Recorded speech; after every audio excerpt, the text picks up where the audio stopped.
Hello friends, Mahanadi என்ற எபிசோட்ல என்ன நடக்கலாம் அப்படிங்கிறத பற்றி பார்க்கலாம். இன்னைக்கான எபிசோட் அதிரடியான எமோஷனல் எபிசோட் அப்படின்னே சொல்லலாம். குமரனை பசுபதியோட ரவுடிங்கெல்லாம் அப்படியே சுற்றி நின்று வளைச்சி பிடிச்சிக்கிறாங்க. அந்த நேரத்தில் குமரன் அவங்க கண்ணில் மண்ணெல்லாம் அள்ளி தூவிட்டு அங்கேருந்து எந்திரிச்சு ஓட ஆரம்பிச்சிடுறாரு. இப்போ அடுத்து பார்த்தோம்னா நிவின் பசுபதி இருக்க இடத்துக்குள்ளார வந்ததுமே அவங்களுக்கு சந்தேகம் வந்து வெளியெல்லாம் வந்து செக் பண்ணி பார்க்குறாங்க. அங்கே கூட இருக்க ரவுடிங்க வந்து அது பூனை தானே ஓடுது அப்படிங்கிற மாதிரி சொல்லிக்கிட்டு இருக்காங்க. ஆனால் அவங்கெல்லாம் பேசிக்கிட்டு இருக்கிறது என்னன்னா, நான் அமிச்ச ஃபோட்டோவில் அந்த டைலரை காலி பண்ணிட்டீங்களா அப்படிங்கிற மாதிரி பேசுகிறாங்க. இப்போ தான் நிவினுக்கு எல்லாமே புரியுது. இன்னொரு பக்கத்து பார்த்தோம் அப்படின்னா வெண்ணிலாவையும் காலி பண்ணுறதுக்கு ரவுடிங்கள்ட்ட பேசிகிட்டு இருக்காங்க. இப்போ நிவின் பார்த்தோம் அப்படின்னா வெளியில் வந்து நின்று குமரனுக்கு ஃபோன் பண்ணி இந்த மாதிரி பசுபதி ஆளுங்கெல்லாம் பேசிகிட்டு இருக்காங்க, நான் அந்த இடத்த ரீச் பண்ணிட்டேன், நீங்கள் பத்திரமா வந்து சேருங்க அப்படிங்கிற மாதிரி சொல்கிறாங்க.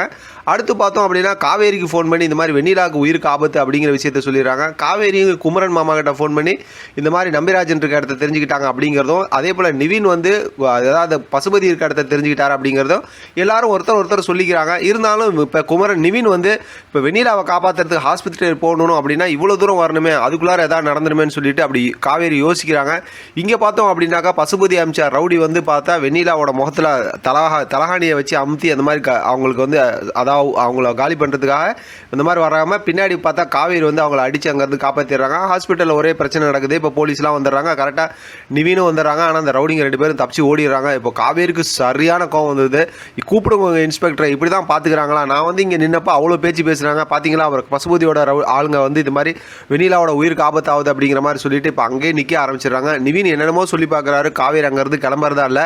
இப்போ 2 பேரும் அங்கே நிற்கிறாங்க. அப்புறம் கொஞ்சம் யமுனாவை காட்டி ஆகணும்ல, நாடகம் தானே. அப்புறம் பார்த்தா இந்த யமுனா வந்து உடனே நிவினுக்கு ஃபோன் அடித்து பார்க்குறாங்க. நிவின் கட் பண்ணி விட்டுக்கிட்டே இருக்கிறாரு. ஒரு கட்டத்தில் பார்த்தோம் அப்படின்னாக்கா இப்போ காவேரியை பற்றி நிவின் ரொம்பவுமே ஃபீல் பண்ணுறாரு. காவேரி ஆனால் நான் இங்கேருந்து நகர மாட்டேன் அப்படிங்கிற மாதிரி சொல்லிடுறாங்க.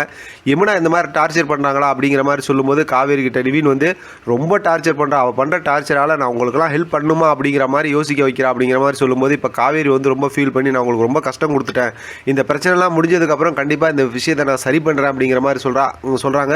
அதுக்கு நிவின் இருந்து அதை விடு அப்படிங்கிற மாதிரி சொல்லிட்டு இப்போ காவேரியை பார்க்கறதுக்கு அப்படியே அந்த ரூம்குள்ளார போயிடுறாங்க. நைட்டெல்லாம் ரொம்ப நேரம் நிற்கிறாங்க. அடுத்த நாள் காலையிலையும் பார்த்தோம்னா நின்றுட்டு இருந்தோமே இப்போ காவேரி கிட்ட சொல்லி சமாதானம் சொன்னதுமே, இல்லை நீ போய் பசுபதியை கூட்டுவாங்க, ஏன்னா குமரன் மாமா வந்து நம்பிராஜனை கூப்பிட்டு வருவாங்களா என்னங்கிறது தெரியல அப்படிங்கிற மாதிரி சொல்லி நிவின் அங்கேருந்து காவேரி அமுச்சு விட்றாங்க. உடனே காவேரிக்கு நான் காஃபி வாங்கிட்டு வந்து கொடுத்துட்டு போகிறேன் அப்படிங்கிற மாதிரி நிவின் போயிருக்காரு. அதேமாதிரி இதுக்கு இடையில ஏதாவது ஒரு பிரச்சனை நடக்கும் அப்படிங்கிற மாதிரி தான் யோசிக்க தோணுது. ஏன்னா இன்றைக்கான எபிசோட் லாஸ்ட்டில் ஒரு சூப்பரான ஒரு ப்ரொமோ காட்டுறாங்க. அடுத்து பார்த்தோம்னா காவேரி இந்த இடத்துல இல்லை, கண்டிப்பாக கோர்ட்டுக்கு காவேரியும் வரமாட்டாங்க, நிவினும் வரமாட்டாங்க, குமரனும் வரமாட்டாங்க அப்படிங்கிற மாதிரி தான் யோசிக்க தோணுது. ஏன்னா எல்லாமே பெரிய பெரிய பிரச்சனை தான் நடந்துட்டு இருக்கு. ஆனால் நாடகத்தை பற்றி நம்ப முடியாது. வெயிட் பண்ணி பார்க்கலாம் என்ன நடக்குதுன்னு. இதை பற்றி உங்களோட கருத்து கமெண்ட் பாக்ஸில் தெரியப்படுத்துக்க தொடர்ந்து ஆதரவு கொடுங்க. தேங்க்யூ ஃப்ரெண்ட், தேங்க்ஸ் ஃபார் வாட்சிங்.